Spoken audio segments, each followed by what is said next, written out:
Buongiorno da Sicilia 24, le principali notizie. Referendum vince il no e in Sicilia stravince con oltre il 61%, lasciando il sì al 38%, maggiore percentuale di voto, e Palermo con il 65%. Tragedia sfiorata alla Timpa di Acireale, un masso si è staccato al costone roccioso distruggendo una tettoia e un'auto, nessun ferito, stamattina sopralluogo della Protezione Civile.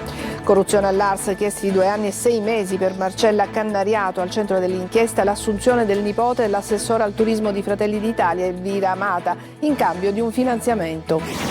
A Catania Baccarizzo abitazioni senza acqua e strade invase da spazzatura esasperano i residenti che denunciano l'assenza delle istituzioni.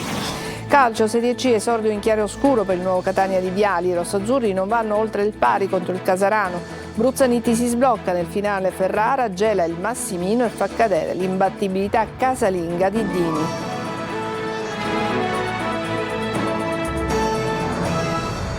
Bentrovati, in apertura ancora il referendum. La Sicilia si sveglia a roccaforte del no, anche se la bocciatura della riforma costituzionale era nell'aria. Le percentuali ottenute dal no in Sicilia sembrano un messaggio politico inatteso che adesso il centrosinistra vuole cavalcare. Sentiamo Maglio Viola. Nella Sicilia, regione italiana che con il 46,13% vota di meno in assoluto per il referendum costituzionale, vince a mani basse a sorpresa il no con il 60,98% dei dati validi. E non vince con un piccolo margine. L'isola è la seconda regione d'Italia per voti validi percentuali tributati proprio al fronte del no, dopo la Campania. E Palermo con il suo 64,86, 4 punti percentuali al di sopra del dato regionale, è la capitale del no, anche lei seconda solo a Napoli. Le opposizioni parlano di avviso di sfratto ai governi nazionale e regionale della città, ma gli analisti invece di una chiamata alle armi che è mancata. Fa riflettere il dato dell'affluenza alle urne, appena 2,5 punti percentuali sotto quella dell'affluenza regionale del 2022, che si fermò al 48,81. Festeggia il fronte del no, che nel pomeriggio di ieri è sceso in piazza con la partecipazione non solo di politici ma anche di magistrati, fra cui il presidente del Tribunale di Palermo Pier Giorgio Morosini. PD, 5 Stelle e Controcorrente attaccano il governo, mentre il Progetto Civico Italia chiede subito le primarie per il candidato sindaco di Palermo del Fronte Progressista per cavalcare l'onda. Parla di occasione persa per l'Italia e gli italiani l'eurodeputato azzurro Marco Falcone, mentre sottolinea proprio come non tutti nel centrodestra si siano spesi per il sì l'ex presidente dell'Ars Gianfranco Miccichè. Non ha accettato la separazione dalla sua ex e in strada da Cireale ha aggredito la donna e il suo nuovo compagno accoltellandolo. Grave la vittima, raggiunta da 5 fendenti e ricoverata in rianimazione all'ospedale Cannizzaro per una lesione polmonare. I carabinieri nel giro di mezz'ora hanno trovato e arrestato il 39enne. Tragedia sfiorata ieri a Santa Maria la Scala, frazione di Acireale, dove un enorme masso si è staccato dal costone roccioso. Nessun ferito per fortuna. In mattinata ci sarà il sopralluogo della Protezione Civile. Sentiamo Eva Spampinato. C'è stato un boato abbastanza forte. Un boato, non voleva un terremoto veramente. E invece era la pietra che rotolava. Momenti di terrore e panico a Santa Maria la Scala, frazione di Acireale. Ieri pomeriggio un enorme masso si è staccato dal costone roccioso. Il masso si è fermato pochi metri prima della tragedia. Sì, purtroppo questa è la realtà. Si è fermata a pochi metri, diciamo. Un rimbalzo in più e sarebbe finito sulla strada, su quelle auto posteggiate, sul tetto di quella casa. Davvero una tragedia sfiorata. Per fortuna l'enorme masso si è fermato su questo terrazzamento, distruggendo una tettoia e un'auto, ma per fortuna in quel momento non c'era nessuno. Qui un abitante della zona coltiva i suoi agrumi. Rubavo 1, 2, 3 e poi si fermava. Per farvi rendere conto di quanto sia arrivato vicino il masso alle abitazioni, entriamo in una casa, qui siamo nel corridoio di una villetta. Ieri pomeriggio il panico, il masso è proprio lì vicino. Qui le case sono costruite praticamente sotto la riserva naturale, che da sempre è sorvegliata speciale. Per noi è naturale vivere qui, cioè non ci facciamo caso che siamo sotto la timpa. Succedono queste cose ovviamente, Un po' di paura c'è, sì. ma proprio questa zona della Timpa non è recintata. In questa parte no, a qualche, credo anche meno di 100 metri ci sono dei cavi che tengono, diciamo, in sicurezza la parete. Il comune di Acireale ha disposto la chiusura al transito del tratto di strada interessato e ha inoltrato una richiesta urgente al Dipartimento regionale della Protezione Civile per un sopralluogo tecnico che avverrà però solo domani mattina. E a Nicemi adesso, dove la frana è stabile, lo ha ribadito il capo della Protezione Civile Fabio Ciciliano nel corso del vertice per la messa in sicurezza in prefettura. Prosegue il rientro di tante famiglie sfollate. Geri Italia. La frana si è fermata, ma Niscemi resta un territorio fragile. Secondo il capo della Protezione Civile Nazionale e commissario straordinario Fabio Ciciliano, le abitazioni oltre i 100 metri dal ciglio possono essere considerate sicure. Lo ha ribadito al prefetto nel corso del vertice per la messa in sicurezza. Per molte famiglie evacuate a fine febbraio continua così il lento rientro nelle proprie case. Resta ancora una linea di confine precisa. Sotto i 100 metri rimane zona rossa. Le abitazioni più vicine al fronte della frana saranno demolite secondo un piano in fase di definizione. Il movimento di terra oltre 5.000 metri cubi scivolati verso la piana di Gela è al momento fermo, ma il versante non è ancora stabilizzato. Per questo il governo ha stanziato 150 milioni di euro, metà per opere di prevenzione idraulica, metà per demolizioni e ricollocazioni. Il nodo principale resta la gestione dell'acqua. Gli interventi punteranno a ridurre l'accumulo nel piede della frana attraverso drenaggi e opere di ingegneria idraulica, ma è proprio l'acqua al centro delle criticità emerse sul territorio. In Via Verdi, uno degli scavi effettuati per l'emergenza ha evidenziato il deterioramento delle condutture idriche, con perdite durante la distribuzione, una situazione segnalata più volte dai residenti e che ha contribuito a indebolire ulteriormente il terreno. Le piogge delle ultime settimane hanno aggravato il quadro. La condotta è stata riparata lo scorso 22 marzo, ma il monitoraggio resta costante. In città sono attivi circa 40 cantieri. I cittadini chiedono interventi chiari e definitivi per garantire sicurezza e serenità. L'auspicio è che possano essere completati nel più breve tempo possibile, dando priorità alla tutela delle persone. Intanto la Procura di Gela continua a indagare per disastro colposo, tra gli atti anche i progetti di consolidamento mai realizzati dopo la frana del 1997. Corruzione all'ARS, chiesti 2 anni e 6 mesi per Marcella Cannariato. Al centro dell'inchiesta l'assunzione del nipote dell'assessore al turismo di Fratelli d'Italia Elvira Amata in cambio di un finanziamento. Giusy Lazzaro. Aveva scelto il rito abbreviato Marcella Cannariato nel vortice di un'inchiesta per corruzione all'ARS. Oggi i giudici di Palermo hanno chiesto per lei 2 anni e 6 mesi per corruzione.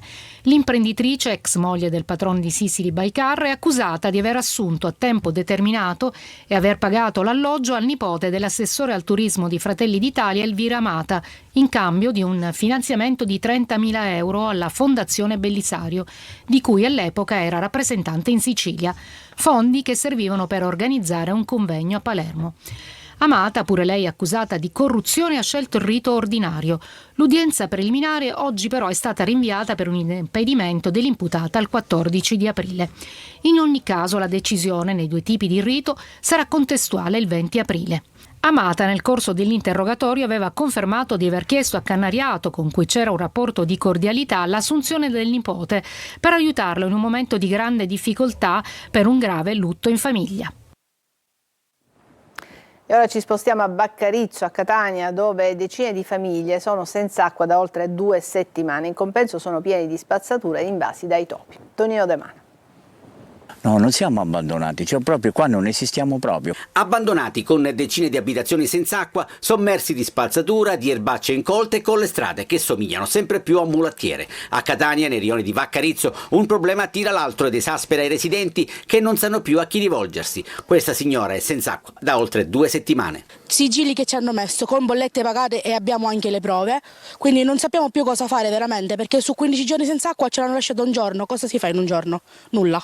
Rubinetti a secco e spazzatura che trabocca su strade, piazzole o quel che rimane, visto che per raccogliere l'immondizia vengono spesso utilizzati mezzi meccanici che danneggiano tutto. Proliferano insetti di ogni tipo e banchettano, si fa per dire, anche giganteschi topi. Grazie a questa spazzatura abbiamo topi che sono giganteschi, non sono topi normali. Non distante da Via della Menta manca di tutto. Da queste parti è problematico persino prendere un autobus.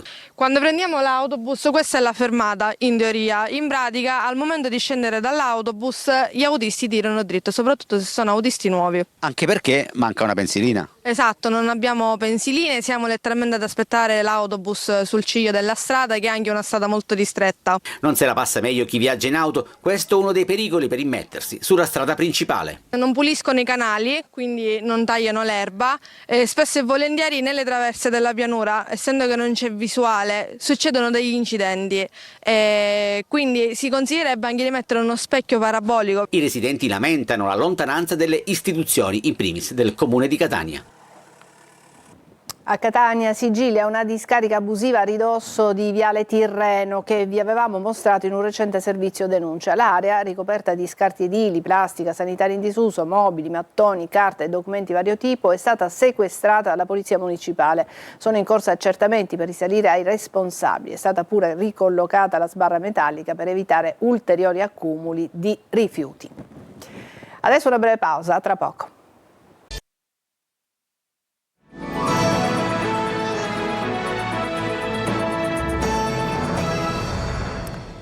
E andiamo alla politica. Dopo il referendum si torna alla Regione a parlare di rimpasto. Nei prossimi giorni Schifani potrebbe nominare 2 assessori per coprire le caselle che sono attualmente vuote, ma per la rotazione delle deleghe bisognerà aspettare ancora almeno fino alla fine di aprile. Maglio Viola. Non un vero e proprio rimpasto, ma un intervento sulla giunta regionale di governo in 2 tempi. Prima la nomina di 2 assessori per coprire le caselle vacanti, quelle che furono della DC, poi la sostituzione di altre pedine a fine aprile, oppure dopo le amministrative. Passato il referendum, dunque, la DC spera di tornare in sella almeno con un assessore. Per la verità il presidente Schifani ci ha informato che da qui a breve dovrà definire ovviamente questa problematica, quindi riteniamo che nel giro di qualche settimana si possa definire. I nomi sono proprio quello di Messina e poi quello di Ignazio Abbate. L'altra casella andrebbe invece al Movimento per l'Autonomia. Non sarà Antonio Scavone però, perché MPA dovrà indicare una donna. 2 i nomi in pista: Valeria Caci e Vera Greco. Caci, attuale assessore ai servizi sociali a Gela, sarebbe la più quotata. Greco invece, ex sovrintendente ai beni culturali, sarebbe il piano B.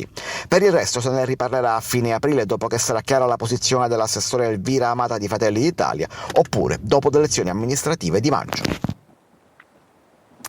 E adesso parliamo di arte, un ritorno simbolico nella sua terra, quello di Fausto Pirandello. Nella Valle dei Tempii infatti arriva la grande pittura del Novecento con la mostra dedicata proprio a lui, a Fausto Pirandello. Davide Sarto. C'è un filo invisibile fatto di luce e memoria che riannoda la Valle dei Tempii alla grande pittura del Novecento. A Villa Aurea inaugura Fausto Pirandello, la magia del quotidiano. Non è solo una mostra, è un ritorno a casa. In molti dei suoi dipinti Fausto fa riferimento alla Sicilia, ai paesaggi siciliani, ai colori della Sicilia. Non soltanto per tutte le estati che aveva trascorso qui da bambino con la famiglia, ma anche proprio per una sua scelta stilistica. Dopo il successo all'Accademia di San Luca di Roma, le opere arrivano ad Agrigento tra i colori e le atmosfere che hanno ispirato l'artista. Abbiamo voluto documentare tutto il suo itinerario artistico dai primi anni 20, quando lavora ad Anticoli Corrado vicino Roma, poi il periodo degli anni 30, che è quello forse tuttora più conosciuto, e poi la maturità. In mostra circa 30 dipinti e un nucleo prezioso di pastelli, tecnica amata da Pirandello nel secondo dopoguerra. Un viaggio tra arte e identità nel cuore della valle. Sul tema Pirandello il parco sta facendo molto, sia per il Pirandello Fausto, e la mostra ne è una testimonianza, ma soprattutto per Luigi. Sono una serie di iniziative che dallo scorso anno ci siamo dati e che porteranno a fare riemergere uno dei più grandi letterati. Un appuntamento che celebra il legame profondo tra Pirandello e la sua terra. Adesso una breve pausa e poi il calcio, parleremo del Catania.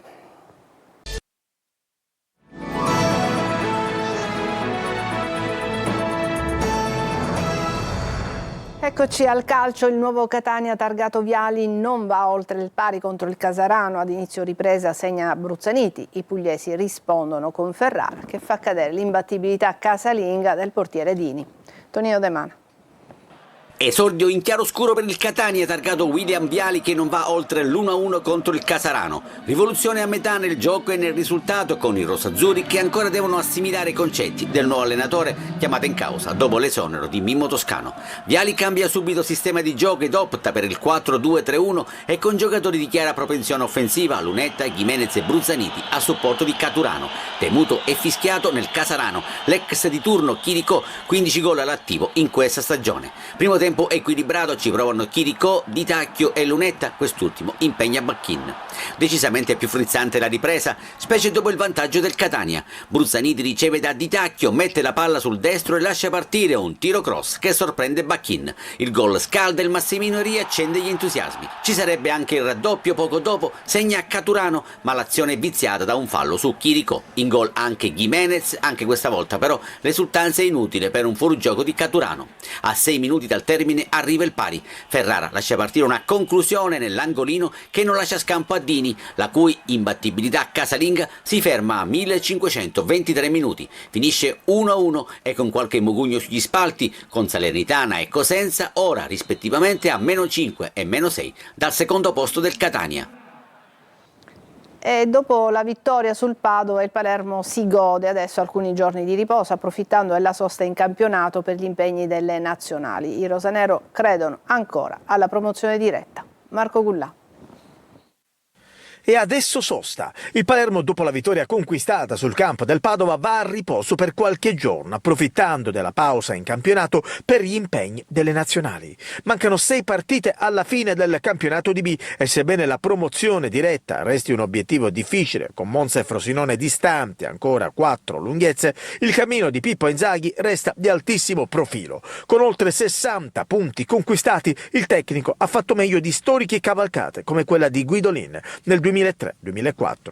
Un Palermo che alla ripresa del torneo affronterà l'Avellino al Barbera nel giorno di Pasqua. Dobbiamo guardare noi stessi partita dopo partita e poi vediamo cosa fanno le altre. Noi è vietato sbagliare, quindi ripeto, siamo tutti molto soddisfatti perché era una partita difficile per come si era messa e siamo molto contenti e orgogliosi. Sono 3 i calciatori del Palermo convocati dalle rispettive nazionali in vista degli impegni internazionali in programma nei prossimi giorni. Si tratta di Beresischi, Joronen e Poyampalo. Una vetrina internazionale importante per i 3 rosanero chiamati a rappresentare i propri paesi in un momento chiave della stagione. È tutto per questa edizione di Sicilia 24, prossimo appuntamento alle 14. Grazie per averci seguito, vi lascio adesso alla rassegna stampa con Lorena Dolci.